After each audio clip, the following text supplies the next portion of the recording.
YouTube ரூட்டஸ் reads நடத்தும் யார் இந்த மணியம்மையார் அன்னை மணியம்மையார் குறித்த கலந்துரையாடல். சிறப்பு விருந்தினர்கள் தோழர் விடுதலை ராசேந்திரன், தோழர் இந்திரகுமார் தேரடி, தோழர் ரவுத்ரா, நோக்க உரை தோழர் மைனர், ஒருங்கிணைப்பு தோழர் ஹரிணி ராஜா. நாள் 22/3/2026 வருகின்ற ஞாயிற்றுக்கிழமை மாலை 4:30 மணிக்கு. இடம் திவிக தலைமை அலுவலகம், மயிலாப்பூர். அனைவரும் வருக, அனுமதி இலவசம். மரியாதைக்குரிய நாம் தமிழர் கட்சியினுடைய ஒருங்கிணைப்பாளர், எனது அன்பிற்கும் பண்பிற்கும் பாசத்திற்கும் உரிய பாலியல் பொறுக்கி சீமான் அவர்கள் நேற்று தன்னுடைய தேர்தல் வரைவு அறிக்கை, இதுக்கு ஒன்றும் குறைச்ச மசர்லடா, தேர்தல் வரைவு அறிக்கை வித்தியாசமாக தான் இவங்க நொட்டுவாங்க.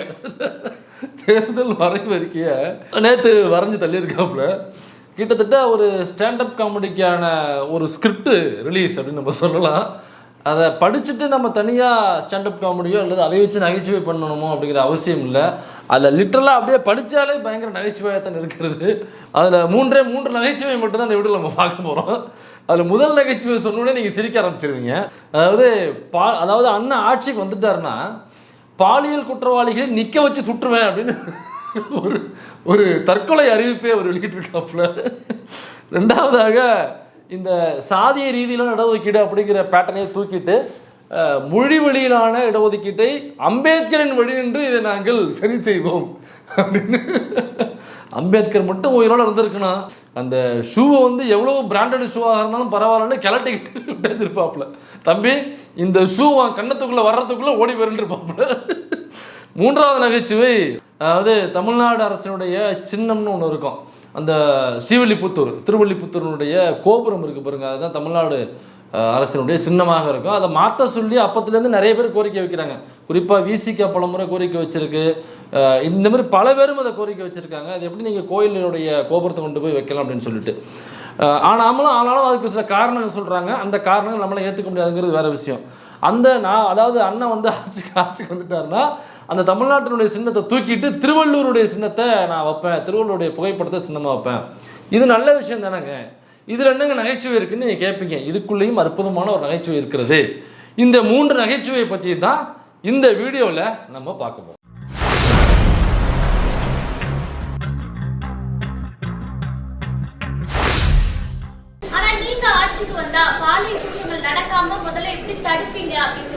நடக்காது. எந்த கொம்பாதிகம் இருந்தாலும் தூக்கிட்டு வந்து இந்த பிள்ளையை அடக்கம் பண்றதுக்குள்ள அவனை கொன்னு புதைச்சிட்டு தான் அடக்கம் பண்ணுவேன். நிக்க வச்சு சொல்லி சுடுவேன், நிக்க வச்சு சொல்லி சுடுவேன். முதல் நகைச்சுவைக்கு போயிடலாம். பாலியல் குற்றவாளிகளை நிக்க வச்சு சுடுவேன் அப்படின்னு சொல்றாப்ல. அதாவது சொன்னோடனே உங்களுக்கே தெரியும், நம்ம கண்ணு முன்னாடி வந்து நிற்கிறது அக்கா விஜயலட்சுமி அக்கா கண்ணு முன்னாடி வந்து நிற்பாங்க. சீமான் செருப்பு பிஞ்சிடும் சீமான், உனக்கு செருப்பு பிஞ்சிடும் சீமான் அப்படிங்கிற டைலாக் தான் நமக்கு. எப்பா சொல்கிறதுக்குள்ளே நீ எப்போ வீடியோ போட்டால் தான் நான் டைலாக் பேசிக்கிட்டு இருக்கேன்ல, அதுக்குள்ளே நீ கட் பண்ணி வீடியோ போட்டே ஆகணும். நீங்கள் பாலியல் குற்றவாளிகளை நிற்க வச்சு சுடுவீங்க. சரி, இது விஜயலட்சுமி அக்கா மட்டும் நம்ம அப்புறமா வருவோம். அதற்கு முன்னாடி கேட்க வேண்டிய சில ஆடியோக்கள் இருக்குது. அந்த ஆடியோவில் முதல் ஆடியோவாக, தம்பி கிச்சா, பணக்காரனா இருக்கிறது எனக்கு பிரச்சனை இல்லை, நகை போட்டுக்கிறது தங்க நாட்கள் உட்கார்றதுலாம் எனக்கு பிரச்சனை இல்லை. ஃபிகர்களோட இருக்கு, அதுதான் எனக்கு வெறுப்பா இருக்கு. நல்ல நல்ல ஃபிகரா இருக்கு, அது வெள்ளக்கார ஃபிகர்களா வச்சிருக்கா, அதுதான் வெறுப்பா இருக்கு. கிளறான ஃபிகர்கள் கேட்குது உங்களுக்கு, கிளறான ஃபிகர்கள் முகர கட்டியும் பாதிதான் தெரியுது, உங்களுக்கு கிளறான ஃபிகர்கள் கேட்குது. நம்ம கவுண்டமணி ஒரு படத்தில் சொல்லுவாப்புல, ஒருத்தர் கூட இருக்கிற நகைச்சுவை நடிகர் சொல்லுவாப்புல, ஒரு பொண்ணு போயிட்டு இருக்கோம், அது பின்னாடியே போவாப்புல, என்னன்னு கேட்பாப்புல, அண்ணே அக்கா குக்கா அட கொக்கா மவரே மூஞ்சி இந்த கடிச்சிட்டு இருக்கும் போதே நீ அக்காவை ரசிக்கிறியே, இந்த முகர கட்டி வச்சு ஒரு கொக்கா கேட்குதா, கொக்கா பாப்புல இல்ல. அந்த மாதிரி அண்ணன் என்ன சொல்றாப்புல, அந்த அமெரிக்கன் பிகர்கள், அந்த கலரான அமெரிக்கன் பிகர்கள், அதான் பார்த்தாடா தம்பி கேட்குது, கலரான பிகர்கள் கேட்குது. ஏண்டா இந்த முகரக்கட்டையை வச்சுக்கிட்டு உனக்கு கலரான பிகர்கள் கேட்குது. இவனும் இந்த சரக்கு சண்முகம்னு அதிமுக இருக்கார் பாருங்க, இவர் 2 பேருமே ஒரே கேட்டகரி தான். அவர் சரக்கு சண்முகம், இவர் சரக்கு சீமான், அவ்வளோதான். இப்போ 2 பேருமே பாருங்க, அவரும் சரக்கு போட்டு என்ன கேட்குறாப்புல, நயன்தாரா வேணும்னு கேட்குறாப்புல. அண்ணன் சரக்கு போட்டு என்ன கேட்குறாப்புல, கலரான அமெரிக்கன் பிகர்கள் எனக்கு வேணும். ஆனால் தேர்தல் வரைவு அறிக்கையில் என்ன நோட்டுறாப்புல, பாலியல் பொறுக்கிகளை நிற்க வச்சு சொல்லுவேன். எனக்கு தெரிஞ்சு இந்த அண்டர்டேக்கர்னு சொல்லுவாங்களே, அவருக்கு வந்து 7 உசுருன்னு சொல்லுவாங்க. அந்த ஒரு குழியை தோண்டுவாப்பில், அதில் தூக்கி போட்டாக்கா தூக்கி போட்டு மூடிடுவாப்பில் யாராக இருந்தாலும்.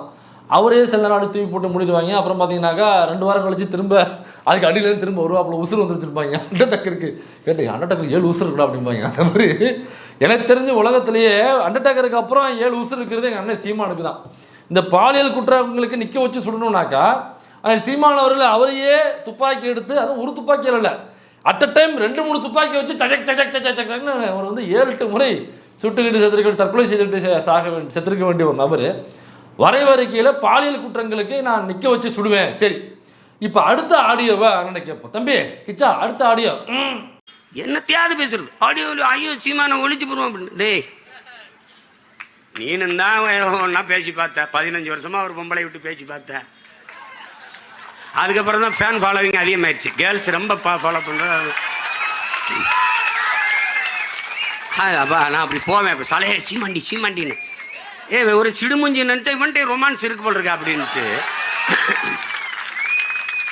அப்படிதான் என் தம்பி கார்த்திக்கு personal advice as elder. You don't worry, be happy. இப்போ இவன் கட்சியில் உள்ள ஒரு பொறுப்பாளர் மீது ஒரு பாலியல் குற்றச்சாட்டு, அந்த சம்மந்தப்பட்ட பெண் பேசின வெளியிட்ட ஆடியோக்கள் நிறைய வெளியில் வந்துச்சு. அது இந்த பெண் சொன்ன விஷயம் வந்து சீமான்கிட்ட இந்த பஞ்சாயத்தை இடுமானம் கொண்டு போயிருக்கான். அப்போ சீமான் அண்ணன் என்ன சொல்லியிருக்காருன்னா, உர்ரா தம்பி பஞ்சாயத்தானே வரும், நான் பார்த்துருண்டா உர்ரா, நான் பார்க்காத பஞ்சாயத்தா அப்படின்னு சொல்லியிருக்காரே தவிர பாதிக்கப்பட்ட பெண்ணை கூப்பிட்டு அது என்ன ஏதுன்னு கேட்குறதோ அல்லது ஏன்டா அப்படி பண்ண, உன்னை நம்பதானே அந்த பொண்ணு பழகுனுச்சு என்றோ அந்த பாதிக்கப்பட்ட பெண்ணின் பார்க்கணுன்ற பேசவே இல்லை அப்படின்னு இந்த பெண் பேசின ஆடியோக்கெல்லாம் கேட்டிருக்கோம். அப்போ இந்த விஷயம் சீமான்கிட்ட போகும்போது சீமானு வராங்க சொன்னார் அப்படின்னு சொல்கிறாரு. அதுக்கு தான் சொல்கிறாப்புல சீமானு, அஸ் எல்டர் பிரதர் இடுமான கருத்தில் சொல்கிறேன், போடா கோன் என்ஜாய்டா, கோன் என்ஜாய் அப்படின்னு ஒரு பாலியல் குற்றம் சம்மந்தப்பட்ட ஒரு நபரை கோன் என்ஜாய் அப்படின்னு சொல்கிறாருனாக்கா, இவர் சொல்கிறாப்புல பாலியல் குற்றங்களை நிற்க வைத்து நான் சுடுவேன் அப்படின்னு சொல்கிறதுக்கு உனக்கு என்ன யோக்கியதை இருக்குது, உனக்கு என்ன அருகதை இருக்குது, முதல்ல உனக்கு என்ன தகுதி இருக்குது இந்த வார்த்தை சொல்கிறதுக்கு. அதே வீடியோவில் நீங்கள் அதுக்கு முன்னாடி சொல்லியிருப்பான் பாருங்க, இந்த விஜயலட்சுமி அவர்கள் சம்மந்தப்பட்ட வழக்கம் அப்போ தான் போயிட்டு இருந்துச்சு. அதில் சொல்கிறான், அது இந்த வழக்கு வந்ததுக்கப்புறம் தான் என்ன இவ்வளோ கொடூரமாக பேசிகிட்டு இருக்கானே, இவன்ட்டு ரொமான்ஸ் வருமானம் எல்லாம் பார்த்தாங்க.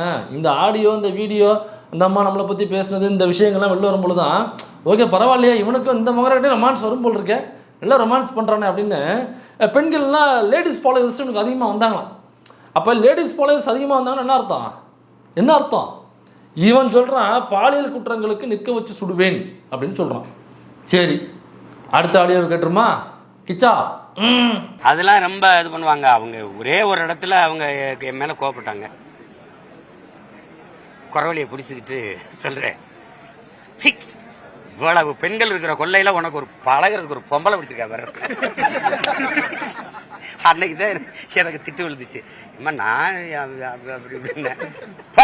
அதான் அவங்க கடைசியா விஜயலட்சுமி அக்கா சம்மந்தப்பட்ட வழக்கு தான். அது வலசவாக்கம் ஸ்டேஷனில் விசாரணை கூப்பிட்றாங்க. அப்போ சொல்கிறாப்புல, அதாவது அவங்க மனைவி வந்து அவர்கிட்ட சொன்னிச்சான், அவங்ககிட்ட சொன்னாங்களாம், குரலை பிடிச்சி கொள்ளையில் இவ்வளோ பொம்பளைங்க இருக்கும்போது உனக்கு பழகிறதுக்கு ஒரு பொம்பளைங்களே கிடைக்கலையா அப்படின்னு. அப்போ பழகிறதுக்கு அந்த மனைவி, அவங்களுடைய மனைவி வந்து ஓகே சொல்கிறாங்களாம், நீ போய் எத்தனை பொண்ணுங்களோனாலும் பழகு, கொள்ளையில் அவ்வளோ பொம்பளைங்க இருக்குது அப்படின்னு பர்மிஷன் கொடுத்து அனுப்புகிறாங்களாம். இப்போ இவனுக்கும் தாவேகா கட்சியில் அந்த பெண்கள் பைட்டு கொடுக்குறாங்கல்ல, எனக்கு வந்து புருஷனை விட விஜய் தான் ரொம்ப பிடிக்கும், நானே எனக்கு விஜய் பிடிக்கும்னு சொன்னாக்க என் புருஷனே கொண்டு வந்து விட்டுட்டு வருவார், அப்புறம் என்ன கூட்டுறவங்களே இத்தனை அந்த பாப்பா கூட திருந்தி வீடியோ போட்டிருக்கு, இருந்தாலும் சொல்கிறேன், இப்படி அந்த பாப்பா ஒன்று சொன்னிச்சு எல்லாம் 4-5 புருஷன் வச்சுக்கலையா, அவங்க மட்டும் இன்னும் நிறைய பெண்கள் இந்த கட்சியில் உள்ளவங்க பைட்டு கொடுக்குறாங்கல்ல. இப்போ அதுக்கும் இப்போ சீமான் மனைவி சொன்னதுக்கும் என்ன பெரிய வித்தியாசம் இருக்குது? பெரிய வித்தியாசம்லாம் ஒன்றும் இல்லையே. ஏன்னா இதை குறித்து சாட்டை தினமுறை வீடியோ போடுறோம்ல. இப்போ சீமான் மனைவி கையிலும் அதே தானே சொன்னாங்க. இப்போ அந்த பெண்களை சொல்லும் பொழுது எவ்வளவு இழிவாக தரைக்குறைவாக பேசணும், அவங்கள பேசணும், அவங்கள யாராவது திருத்துறதுக்கு வீட்டில் உள்ளவங்களுக்கு அறிவுறுத்தல் செய்யணும். நம்ம வீடியோக்கள் மூலமாக தவறே கிடையாது. அப்போ கையில திருத்துறதுக்கு நீ யாருக்கு அறிவுறுத்தல் செய்வேன்? இப்போ கையில திருத்துறதுக்கு என்ன வீடியோ போட்டேன்? இப்போ கையில் அதை தானே சொல்கிறாங்க. அப்போ அந்த கட்சியில் உள்ள யாரோ ஒருத்தவங்க சொல்கிறதும் சீமானுடைய மனைவி கையில் சொல்கிறதும் ஒன்று தானப்பா. இதான்ப்பா நம்ம அப்பத்துலேருந்து சொல்கிறோம். NTK is equal to TVK is equal to BJP. LHS is equal to RHS, hence proved. இந்த பரதேசி நான் சொல்கிறேன், அவனுடைய தேர்தல் வரைக்கையில் பாலியல் குற்றவாளி இருந்தாக்கா அவனை நிற்க வச்சு நான் சுற்றுவேன் அப்படின்னு. ஏண்டா நீ சொல்லும் பொழுது ஆப்போசிட்டில் உட்காந்துருக்கவங்களாம் கழுக்குன்னு உள்ளுக்குள்ளே சிரிச்சிருப்பாங்க.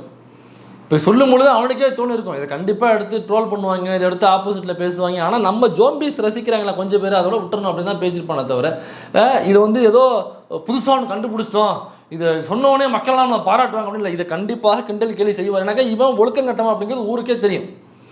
இவன் ஓசூருக்கு வந்தா என்ன பஞ்சாயத்து வச்சான், யாரை வச்சு பஞ்சாயத்து வச்சான், எதுக்காக பஞ்சாயத்து வச்சான், அங்கே பேசி செட்டில்மெண்ட் ஆனிச்சு ஒருத்தவங்களுக்கு, கட்சியில் உள்ளவங்களுக்கு, அது எதற்காக யாரும் செட்டில்மெண்ட் பண்ணா அப்படிங்கிறத கொஞ்சம் எடுத்து பேச சொல்லுங்க அவனை. ஏன் பாண்டிச்சேரியில் ஒரு பொண்ணு மருத்துவருக்கு படித்தாங்க, அந்த பொண்ணை அவ்வளவு லவ் டார்ச்சர் பண்ணி இவன் ஒரு கிழட்டு நாய், இவன் கிழட்டு மூதேவி, கிழட்டு முண்டை கலப்பவன். இந்த கிழட்டு நாய் அவங்க மருத்துவராக படிச்சுட்டு இருக்காங்க, செகண்ட் இயரும் நம்ம படிச்சுட்டு இருக்காங்க. இப்போ கட்சியில் அந்த கட்சி அப்போ தான் புதுசாக வரும்பொழுது அந்த கட்சியில் அவங்களும் இணைஞ்சு கட்சிக்கான பரப்புரைகள் செஞ்சுட்டு இருக்காங்க. இவன் லவ் டார்ச்சர் கொடுத்துருக்கான். இவன் மட்டும் இல்லாமல் அவங்க அம்மாவுக்கு தொடர்ந்து டார்ச்சர், என்னக்கா பொண்ணை கட்டி வைன்னு அந்த அம்மாவோட செருப்பு கொண்டு தூக்கிட்டு பின்னாடி ஓடிருக்காங்க. ஒரு டெத்துக்கு போயிருக்காங்க அவங்க அம்மா, அந்த பொண்ணுடைய அம்மா. அவங்க செருப்பை கழட்டி போட்டிருக்காங்க. ஏன்னா டெத்து வீட்டுக்கு போகிறவங்க செருப்பு கும்பலாக காணப்படும் அப்படிங்கிறதுக்காக முன்னாடி வீட்டில் அல்லது முன்னாடி எங்கேயாவது ஓரமாக கழட்டி விடுவாங்க. அப்போ கழட்டி விட்டு டெத்துக்கு போய்ட்டு அழுதுட்டு திரும்ப போகும்போது செருப்பு போடாமல் மறந்துட்டு போயிட்டாங்க. கொஞ்சம் தூரம் போனோடனே செருப்பு எடுத்துகிட்டு பின்னாடியே வர்றான். ஒரு கட்சி தலைவருவேன் செருப்பு எடுத்துகிட்டு பின்னாடியே வர்றான். பின்னாடியே ஓடி போய் பரவாயில்ல போடுங்க, ஐயோ சார் தொலை இன்னத்தில் போடுங்கன்றாங்க. ஆனால் நீங்கள் வாங்க பரவாயில்ல இருக்கட்டும், இதெல்லாம் என்ன நம்ம அக்கா தானே, நீங்கள் வாங்க நம்ம அக்கா தானே. அது என்ன அக்கா, ஏன் அம்மான்னு சொல்ல மாட்டியா? ஏண்டா உன்னோட வயசில் 30 தானே அவங்க, அது என்ன அக்கா? பொண்ணை கரெக்ட் பண்ணுறாராம்மா, எடுத்துகிட்டே பின்னாடியே ஓடிருக்கான். ஓடி போய் அவங்க செருப்பு, அவங்க அந்த பஸ்ஸு வர்ற வரைக்கும் அந்த பஸ் ஸ்டாண்டு வரைக்கும் கொண்டு போயிட்டு அதுக்கப்புறம் செருப்பு போட்டு அவங்கள போட விட்டு இப்படியாக சுற்றின மொன்ன நாய் இந்த பரதேசி நாய் சொல்லுது பாலியல் குற்றவாளிகள் நிற்க வைத்து சுடுவேன் அப்படின்னு சொல்லுது. இந்த விசிகா கட்சியில் மாநில பொறுப்பில் இருக்கிற அண்ணன் சிபிச்சந்தரும் சீமானும் ஒரே அறையில் தங்கி ஒரே அறையில் பயணித்தவர்கள். இதெல்லாம் அவங்க சினிமாவில் வேலை பார்க்கும்போது அந்த சிபிச்சந்திரன் சினிமாவில் வேலை பார்க்குறாரு, சீமானும் சினிமாவில் வேலை பார்க்குறாப்புல, 2 பேரும் ஒன்றா வேலை பார்க்கும்போது ஒரே அறையில் தங்கியவர்கள். அப்போ நடந்த சம்பவம், சீமான் இப்போ படம் ஆரம்பிச்சு அந்த படம் பாதியில் ட்ராப் ஆயிருச்சு. அந்த படத்தில் நடிக்க வாய்ப்பு தரேன்னு சொல்லி ஒரு பொண்ணு இல்லை 2 பெண்களுக்குன்னு நினைக்கிறேன், 2 பெண்களுக்கு பாலியல் தொந்தரவு கொடுத்துருக்கான். நடிக்க வாய்ப்பு தரேன்னு சொல்லி அந்த பெண்களை கர்ப்பமாக்கி அதுக்கப்புறம் கர்ப்பத்தை கலைச்சி காசு தரேன்னு சொல்லி அந்த காசையும் தராமல் இப்படியாக ஏமாத்த 2 பெண்களை, ஒரு பெண்களை 2 பெண்களை ஏமாத்தினவன் அப்படின்னு சிபிச்சந்தர் பதிவு போடுறாரு. பல சேனலுக்கு பேட்டியும் கொடுத்துருக்காரு இந்த கண்டென்ட்டை வச்சு. எவனாவது இதுக்கு மறுப்பு தெரிவிச்சானா அல்லது இப்படிலாம் பேசுகிறாங்களே அவன் இவன் அது இதுன்ட்டு சிபிச்சந்திரன் ஏன் பேசலை, அல்லது சிபிச்சந்திரன் மேலே ஏன் டிஃபமேஷன் போடல? இப்போ கூட நீங்கள் சிபிச்சந்திரன் மேலே டிஃபமேஷன் போடலாமே, அந்த வீடியோஸ் எல்லாம் அந்த பதிவுகளெல்லாம் அங்கே தான் இருக்குது. இவன் சொல்கிறான் பாலியல் குற்றவாளிகளை நிற்க வச்சு சுடுவேன். அடுத்ததாக மொழிவாரியான இடஒதுக்கீடு, சாதி வாரியான இடஒதுக்கீடை தூக்கிட்டு மொழிவாரியான இடஒதுக்கீடு அம்பேத்கரின் வழி நின்று நாங்கள் இதை நிறைவேற்றுவோம். அதான் ஏற்கனவே சொன்ன மாதிரி அம்பேத்கர் வந்திருந்தார்னா தம்பி இந்த பூட்ஸும் கன்னத்துக்கு வர்றதுக்குள்ள நீ ஓடிடணுன்னு இருப்பாப்புல. ஏண்டா இடஒதுக்கீடு என்பது இங்கே உள்ள மக்கள் எதன் காரணத்தை சொல்லி அவர்களுக்கு கல்வி மறுக்கப்பட்டதோ, எதன் காரணத்தை சொல்லி அவர்கள் சமூகத்தில் மறுக்கப்பட்டார்களோ அதன் காரணத்தை சொல்லியே அவர்களுக்கு மறு பங்கீடாக அளிப்பது தான் இடஒதுக்கீடு. கல்வியில் சமூகத்தில் பின்தங்கியவர்களுக்கு இடஒதுக்கீடு என்பது என்னன்னாக்கா சாதியை சொல்லி நீ படிக்கக்கூடாது என்று இந்த சமூகம் சொன்னது, சாதியை சொல்லி நீ தெருவுக்குள்ளே வரக்கூடாது என்று இந்த சமூகம் சொல்லியது, சாதியை சொல்லி நீ தோல் மேலே துண்டு போடக்கூடாது, இடுப்பில் துண்டு கட்டக்கூடாது, நீ செருப்பு போடக்கூடாது, நீ கூரை வீடு தான் கட்டணும், நீ இவ்வளவு உயரம் தான் மனை வைக்கணும், நீ மேலே இது பூசக்கூடாது, சிமெண்ட் பூசக்கூடாது சில வீட்டில், எனக்கு இந்த சாதி என்பதனால் இந்த சாதினாக்க தான் வீட்டுக்குள்ளே கேணி வச்சுக்கணும், இந்த சாதி கேணி வச்சுக்கக்கூடாது. இப்படியாக இருந்தது ஒரு கட்டத்தில். இந்த சாதிகாரம் மட்டும் தான் புல்லட் ஓட்டணும், இந்த சாதிகாரம் புல்லட் ஓட்டக்கூடாது, இந்த சாதிகாரம் நான் படிக்கணும், இந்த சாதிகாரம் நான் மார்க் வாங்கக்கூடாது. இப்படியாக இன்றைக்கி அப்டேட் ஆகி நின்றுருக்கு. காரணம் என்னன்னாக்கா இந்த மொழிக்காரன் என்பதனால் அல்ல. சின்னத்துறையை வீடு பூந்து வெட்டினா பார்த்தீங்களா, ஒரு பையன் கூட படிக்கிற பையன், அவன் இந்த மொழியை பேசுகிறான் என்பதனால் வீடு பூந்து வெட்டலை. கவின் ஆணவ படுகொலை செய்யப்பட்டாலும் இந்த மொழி பேசுகிறான் என்பதனால ஆணவ படுகொலை செய்யப்படலை.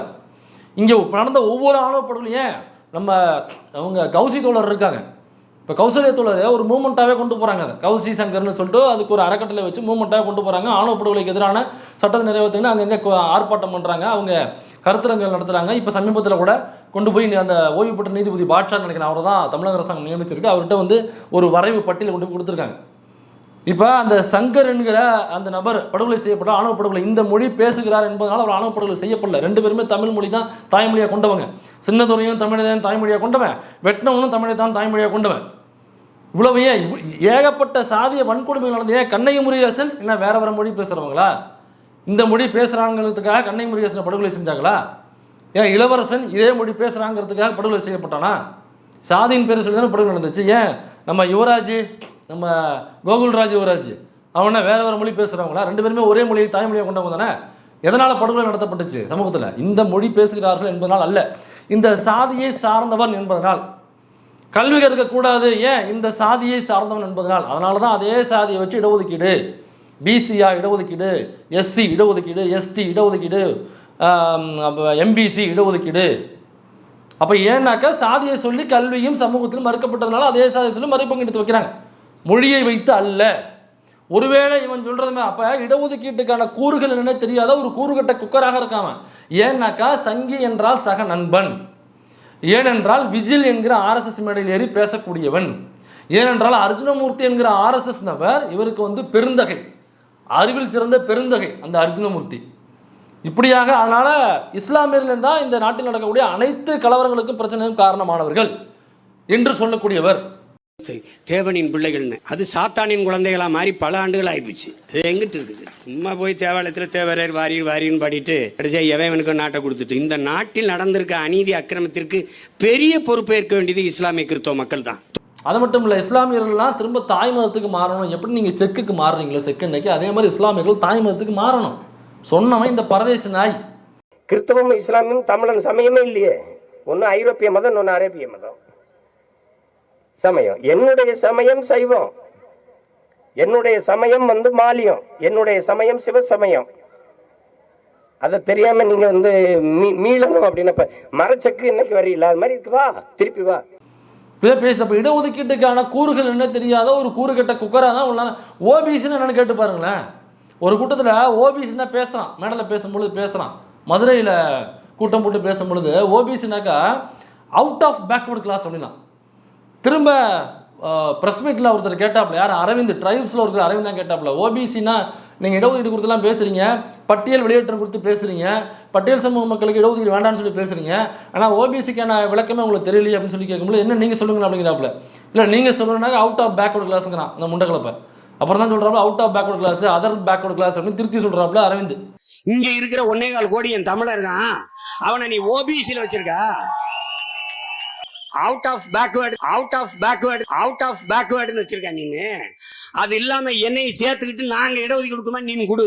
அம்பேத்கர் அவர்கள் இடஒதுக்கீடு குறித்து சொல்லும் பொழுது அவர் எந்த இடத்துலையுமே மொழிவாரி என்பதில் கையில் எடுக்கவே இல்லை. அப்போ அம்பேத்கர் எனக்கு சுகுணா திவாகர் ரொம்ப அற்புதமாக அந்த பதிவு போட்டிருந்தார். சுகுணா திவாகர் அவருடைய ஃபேஸ்புக்லேயோ இல்லை ட்விட்டர்லேயோ ஃபாலோ பண்ணுறவங்க ஃபாலோ பண்ணாதானே பண்ணுங்கள். இது மாதிரி நிறைய தகவல்கள் போடுறாரு. அதை படிச்சுன்னா உங்களுக்கு கிளியராக புரிஞ்சிடும். எப்போவுமே அம்பேத்கர் அவர்கள் எழுதும் பொழுது சாதிய ரீதியான வன்கொடுமைகளுக்கு எதிராக தான் முழுக்க அவர் தன்னுடைய வாழ்நாள் முழுக்க எழுதுனது பேசுனது எல்லாமே சாதிய வன்கொடுமைகளுக்கு எதிராகத்தான். இதிலேருந்து இந்த மக்களை விடுதலை பெற வேண்டும் என்பதால் நோக்கமே தவிர இந்த மொழி பேசுகிறாங்க அதனால் அவங்களை இந்த மொழிக்கு மாற்றணும் அப்படிங்கிறதோட எண்ணமே கிடையாது. எவ்வளவோ புத்தகங்கள் இருக்குது அம்பேத்கரோட, அதை நீங்கள் வாங்கி படிங்க. பார்ப்பனையத்தின் வெற்றியாக இருக்கட்டும், இந்து மதத்தின் புதர்களாக இருக்கட்டும், சாதியை அழித்தொழிக்கும் வழியாக இருக்கட்டும், எவ்வளவோ புத்தகங்கள் இருக்குது. எல்லா புத்தகங்கள்லையும் இந்த சமஸ்கிருதம் எப்படி நம்மளை ஆட்சி செய்கிறது, சமஸ்கிருதம் நம்மளை எப்படி இங்கே வந்து ஒடுக்குமுறைக்கு உள்ளாக்குது, எப்படி பார்ப்பனர் அல்லாத மக்களை ஒடுக்குமுறைக்கு ஆளாக்குகிறார்கள், இந்த ஆன்மீகம் என்பதில் எவ்வளவு ஆபாசங்கள் இருக்கிறது, எவ்வளவோ பொறுக்கித்தனங்கள் இருக்கிறது அப்படிங்கிறத முழுக்க எழுதியிருக்கிறார். ஒருவேளை ஒரு மொழி ஆதிக்கம் செய்தனாக்கா, ஆமாம் ஆதிக்கம் செய்கிறது. ஆதிக்கம் செய்கிற மொழி எதுனாக்கா சமஸ்கிருதம் என்கிற மொழி சமஸ்கிருதம் அல்லாத அனைத்து மொழிகளின் மீதும் ஆதிக்கம் செலுத்துகிறது. ஹிந்தி என்கிற மொழி ஹிந்தி அல்லாத அனைத்து மொழிகளின் மீதும் ஆதிக்கம் செலுத்துகிறது. அப்போ மொழியை வச்சு இடஒதுக்கீடு கொடுக்கணும்னாக்கா ஆதிக்கம் செய்கிற அந்த 2 மொழியை தவிர மற்ற மொழிகளை பேசுபவர்கள் யாரார்களோ அவர்களுக்கு இடஒதுக்கீடு அப்படிங்கிறத கொடுக்கணும். மொழியை வச்சு கொடுக்க போகிறது இல்லை. ஒருவேளை அவன் சொல்கிறப்படி பார்த்தோம்னாக்கா சமஸ்கிருதம் யாருக்கு தெரியும்? பாப்பானுக்கு தான் தெரியும். அப்போ தமிழை தாய்மொழியாக கொண்ட பாப்பானுக்கு எப்படி சமஸ்கிருதம் தெரிய வந்துச்சு அவனுக்கு மட்டும்? எனக்கும் தாய்மொழி தமிழ் தான். எங்கள் அப்பனாத்தா எல்லாம் தமிழன் தான். அப்போ எங்கள் அப்பனாத்தாளுக்கோ என்னுடைய பாட்டம் முப்பாட்டனுக்கோ எனக்கோ ஏன் சமஸ்கிருதம் வந்து சேரலை? அது எப்படி பார்ப்பனர்களுக்கு மட்டும் சமஸ்கிருதம் வந்து சேர்ந்துச்சு? அப்போ சமஸ்கிருதம் என்கிற மொழி அவங்களோட தாய்மொழி. அப்போ வேற எங்கேருந்தோ வந்தவங்க, சமஸ்கிருதத்தை தாய்மொழியாக கொண்டவனாக்க வேற எங்கேருந்தோ அந்த தாய்மொழியாக வந்தவங்க நம்ம மொழியை கற்றுக்கிட்டாங்க. அவங்க தாய்மொழி சமஸ்கிருதம். அதனால தான் கருவறைக்குள்ளே அவன் இருக்கும் பொழுது சமஸ்கிருதம் மட்டும் ஒழிக்குது. அப்போ எப்படி சமஸ்கிருதம் மட்டும் தமிழ்னா கருவறைக்குள்ளே எப்படி ஒழிக்கும்? அவன் தமிழனாக இருக்கும் பட்சத்தில் பாப்பான் தமிழ்னு சொல்கிற அவன் கருவறைக்குள்ளே இருந்தாக்கா இப்போ தமிழ் தான்டா எங்கள் தாய்மொழி, அது கருவறைக்குள்ளே ஒழிக்கணும்னு சொல்லி தமிழெல்லாம் அவன் வந்து தூக்கி கொண்டாடிருக்கணும். தமிழெல்லாம் உள்ள பூஜை மொழியாக வச்சிருக்கணும். அப்படி வச்சு இல்லையா அவன்? அப்படி ஒருவேளை சட்டம் கொண்டு மாற்றினாலும் அவன் உச்சநீதிமன்றம் கொண்டு போய் ஸ்டே ஆர்டர் வாங்குறான், வேறு ஏதாவது குழப்பங்களை விளைவிக்கிறான். அப்போ அதில் யார் தமிழை இல்லைங்கிறது ரொம்ப கிளியராக இங்கே தெரிஞ்சு போச்சு. அப்போ சமஸ்கிருதத்தை தாய்மொழியாக கொண்டவன் சமஸ்கிருதத்தை தூக்கி கொண்டாடுறவன் தமிழன் இல்லை, அவன் சமஸ்கிருதம். அது அல்லாத எல்லோருமே தமிழன், அவ்வளவுதானே. அப்போ ஒருவேளை இந்த மொழிவழி இடஒதுக்கீடு அப்படின்னு கொண்டு வந்தாக்கா, இல்லை சீமான் சொல்கிற வழியை வச்சு பார்த்துப்போம். சீமான் சொல்கிறதுனாக்கா தமிழர்களுக்கு இடஒதுக்கீடு, பாப்பான் தமிழன், அவனுக்கு இடஒதுக்கீடு உண்டு. அப்போ தெலுங்கை தாய்மொழியாக கொண்டவர்கள் அல்லது தெலுங்கு சாதி என்று சொல்லப்படுகிறவர்கள், அவங்களுக்கு கன்னட சாதி என்று சொல்லப்படுகிறவர்கள், அவங்களுக்கு மலையாள சாதி என்று சொல்லப்படுகிறவர்கள், அவர்களுக்கு தமிழ்நாட்டில் இடஒதுக்கீடு கிடையாது அப்படிங்கிறத சொல்ல வர்றான். அப்படி பார்த்தா உங்கள் வீட்டிலேயே இடஒதுக்கீடு செல்லாதப்பா. ஆமாம், உங்கள் மனைவி ஒரு தெலுங்கச்சி, ஒரு தூய தெலுங்கு ரத்தத்துக்கு பிறந்த ஒரு தெலுங்கச்சி அவங்க. ஏன்னா தாயொலி சமூகம் தான் நம்ம சமூகம். அப்போ அவங்களுக்கு பிறந்த பிரபாகரன் என்கிற உன் மயனுக்கே ரிசர்வேஷன் கிடையாது. உன் மயனே முதல்ல தெலுங்கு தானப்பா, அவனுக்கே இடஒதுக்கீடு வராதப்பா. இதில் நீ ஏதோ மலையாள தேசத்துலேருந்து வந்தவர் அப்படின்னு சொல்லிக்கிறாங்க. அது ஏன்னா உன் மீசையை பார்த்தா அப்படி தான் தெரியுது, நல்ல புல்லுக்கட்டு மீசை. அப்படி இருக்கும் பட்சத்தில் அப்போ உனக்குமே இடஒதுக்கீடு கிடையாது. சரி, நீ விட ஓகே, இந்த பக்கம் வந்துரு. இப்போ உன் மனைவி தெலுங்குல அவங்க, அப்போ உன் பையனுக்கு எப்படி இடஒதுக்கீடு வரும்? அடுத்ததாக இவர் ஆட்சிக்கு வந்துட்டாருன்னா தமிழ்நாட்டு சின்னமான அந்த ஸ்ரீவில்லிபுத்தூர் கோபுரத்தை தூக்கிட்டு திருவள்ளுவரை நான் வச்சிருவேன் அப்படின்னு சொல்கிறாப்புல. நல்ல விஷயம், வரவேற்க வேண்டிய விஷயம். ஆனால் இவர் எந்த திருவள்ளுவரை கொண்டு வைப்பாருன்னு தெரியுமா உங்களுக்கு? நாம் தமிழர் கட்சிக்குன்னு ஒரு யூடியூப் சேனல் உருவாக்கியிருக்காங்க. அதில் வீடியோக்களை நான் தொடர்ந்து பார்த்துக்கிட்டே வர்றேன். அதில் ஒரு இடத்துல பார்த்தீங்கன்னா திருவள்ளுவர் பற்றின போர்ஷன் வருது ஒரு பாட்டில். அதில் ஏப்பா அதை ஃபுல் ஸ்க்ரீனில் காமிப்பா, இந்த திருவள்ளுவர் இருக்குது பாருங்கள், இந்த திருவள்ளுவர் நாம் தமிழர் கட்சியினுடைய அங்கீகரிக்கப்பட்ட யூடியூப் சேனலில் உள்ள வீடியோவில் அடுத்த ஒரு ஸ்க்ரீன்ஷாட். இதை பற்றி ஏற்கனவே பதிவுகள் நான் போட்டிருக்கேன், ட்விட்டர் பேஜில் போட்டிருக்கேன், ஃபேஸ்புக்லேயும் போட்டிருக்கேன்னு நினைக்கிறேன். நீங்கள் போய் பாருங்கள். பார்க்காதவங்க நம்ம ட்விட்டர் பேஜ், ஃபேஸ்புக்கு மைனர் வேறுமணி அப்படிங்கிற ஃபேஸ்புக் பேஜ் இருக்குது, அதை ஃபாலோ பண்ணுங்கள். யூடியூப் ப்ளூடஸ் அஃபிஷியல் OFF அப்படிங்கிற பேரில் ப்ளூடிக்கு வாங்கினா ஒரு ட்விட்டர் பேஜ் இருக்குது, அதை ஃபாலோ பண்ணுங்கள். அதில் அப்டேட்ஸ் வந்துகிட்டு இருக்கோம். அதோட என்ன நான் போட்டிருக்கேன். அப்போ முழுக்க ஒரு ஆன்மீகவாதி போன்று பட்டையும் கொட்டையும் தொங்க விட்டு ஒரு திருவள்ளுவர் தான் காமிக்கிறாங்க. இது என்னன்னாக்கா பாண்டே காமிக்கிற அந்த ஆரஞ்சு கலர் அந்த சாஃப்ரான் திருவள்ளுவர் இருக்கால, அவருடைய ஒரு டைலூட் வெர்ஷன் தான் இந்த ஆன்மீக திருவள்ளுவர். பட்டையும் கொட்டையும் தொங்க விட்டு திருவள்ளுவருக்கு எப்படி நீ சாயம் பூசுவ, எப்படி பட்டையும் கொட்டையும் அவர் தொங்க விடுவேன்? அப்போ இந்த திருவள்ளுவரை தான் இவன் ஆட்சிக்கு வந்தாக்கா நான் கொண்டு போய் வைப்பேன்றான். அதாவது இந்துத்துவமாக்கப்பட்ட ஒரு திருவள்ளுவரை தான் நான் அதனுடைய அடையாளமாக மாற்றோம் அப்படின்னாக்கா, அப்போ ஒட்டுமொத்த தமிழ்நாடும் பார்ப்பனிய மயமாக்குதல் அப்படிங்கிறது தான் இவனுடைய செயல்பாடாக இருக்கிறது. முழுக்க அந்த வரைவறிக்கை படிக்கும் பொழுது நம்முடைய குழந்தைகள் எல்லாம் ஏன் படிக்கிறீங்க, விவசாயம் பண்ண போங்க, ஆடு மாடு மேய்க்க போங்க. அண்ணன் ஆட்சிக்கு வந்தோடனே ஆடு மாடு மேய்க்கிறவங்களுக்கு ₹1,00,000 சம்பளம், அப்புறம் இயற்கை விவசாயம் பண்ணுறவங்களுக்கு ₹3,00,000 சம்பளம். இவர் வந்துட்டாருனாக்கா அப்புறம் எல்லாம் தற்சார்பாக இருக்கணும், நம்ம எதுவும் பொருள் கொடுத்து வாங்க வேண்டியதில்லை அப்படின்னு பேசிக்கிட்டு இருக்கான். அப்போ நீ முதல்ல தற்சார்பாக வாழ்றியா? உன் வீட்டில் நீ அதை செய்யலாமே, உங்ககிட்ட காசு இருக்கல, நீ அதை செய்யலாமே. நீ ப்ராக்டிஸ் பண்ணி காமிச்சிட்டு இது விளாண்ட தம்பி எல்லாரும் பண்ணுங்கனாக்கா அவன் பண்ண போகிறான். தற்சார்பு செய்யக்கூடாதுன்னு இங்கே சட்டமே கிடையாது. தாராளமாக தற்சார்பு செய்யலாம். அதுக்குள்ளே உரிமை வாங்கணும்னா வாங்கிட்டு தயவு செஞ்சு செய்ய வேண்டியதான். அப்போ நீ அதை முன்மாதிரியாக இருந்து செஞ்சு காமிச்சிட்டு இப்படி தான்ப்பா நான் வாழ்ந்துட்டு இருக்கேன் பாருப்பா, நான் கேஸ் வாங்குறதில்ல, மாட்டுச்சாணத்தை போட்டு அதில் இருந்தாப்பா கேஸ் எடுத்து வீட்டில் பாருங்கள் எரிஞ்சுக்கிட்டு இருக்கு, அதுக்காகவே 20 மாடு நான் வளர்த்துக்கிட்டு இருக்கேன் பாரு, இதை நம்ம கட்சியில் உள்ள எல்லாரும் நீங்கள் செய்யணும், இதான் மாடியில் இதான் மாதிரி, இதற்கு நம்ம தம்பிகள் உங்களுக்கு ட்ரைனிங் தருவாங்க அப்படின்னாக்கா முடிஞ்சு போச்சு. எல்லாரும் கேஸ் வாங்காமல் அந்த கேஸை பயன்படுத்த போகிறாங்க. இந்த பாரு எங்கள் வீட்டில் நாங்கள் வெளியில் அரிசி வாங்குறதில்ல, கடையில் அரிசி வாங்குறதில்ல, பாரு எங்கள் வீட்டுக்கு பின்னாடியே நாங்கள் தோட்டம் போட்டு காய்கறிகள் வச்சுக்கிட்டு இருக்கோம், அரிசிலாம் நாங்களே விளைவிச்சுக்கிறோம், எல்லாமே நாங்களே சுயமாக தற்சார்பாக பண்ணிக்கிட்டு இருக்கோம். செருப்பு கூட நாங்கள் வெளில வாங்குறதில்ல, பாருங்கள் மாட்டுத்தோலை வாங்கி பாருங்கள் நாங்களே தச்சுக்கிறோம், பாருங்கள் தற்சார்பாக நாங்களே எல்லாம் பண்ணிக்கிறோம். தேங்காய் எண்ணெய் நாங்களே தேங்காவை அரைச்சிக்கிற வச்சு அதுலேயும் தேங்காய் எடுத்து அதிலே பயன்படுத்திக்கிறோம். சரக்கு நாங்கள் வெளில வாங்குறதில்ல, வீட்டிலே நாங்கள் காய்ச்சிடுறது, உள்ளே வந்து பாருங்கள், அல்லது பனம்பால் தென்னம்பால் நாங்கள் இறக்கிறது. நீ தற்சார்பாக வாழ்ந்து காமிச்சிட்டு அதை ஃபாலோ பண்ண சொன்னால் ஃபாலோ பண்ணிட்டு போகிறாங்க. இப்படியாக உருட்டி கொண்டு ஒரு பார்ப்பனிய RSSனுடைய வாயாகத்தான் அந்த தேர்தல் வரைவு அறிக்கை அப்படிங்கிறத நொட்டியிருக்காப்புல. இதில் நொட்டினதில் 3 முக்கியமான ஜோக்குகளை நான் உங்களுக்கு எடுத்து வந்திருக்கேன். இன்னமும் நிறைய ஜோக்குகள் உங்களுக்கு தேவை, இன்னும் வாய் விட்டு சிரிக்கணும், வயிறு குழுங்க சிரிக்கணும் அப்படின்னாக்கா தற்சார்பு வரையக்குழுவை படிக்கலாம்னு தேவையில்ல, விட்டுருங்க. அது ஒன்றும் அவ்வளோ பெரிய படிக்க வேண்டிய பார்க்க வேண்டிய விஷயம் இல்லை. நீங்கள் ஃப்ரீயாக வேறு ஏதாவது படத்துக்கு எடுத்து போங்க. இந்த கருணாசன் பையன் கூட படம் பண்ணியிருக்க முடியும், யூத்துன்னு பார்த்தா நல்லா இருக்குது, வேணா அந்த படத்துக்கு போங்க, ஒரு 2 மணி நேரம் 2.5 மணி நேரம் நல்லா ஜாலியாக சிரிச்சுட்டு வரலாம். இவனுடைய வீடியோ பார்த்து தயவு செஞ்சு நேரத்தை வீணடிக்க வேண்டாம்.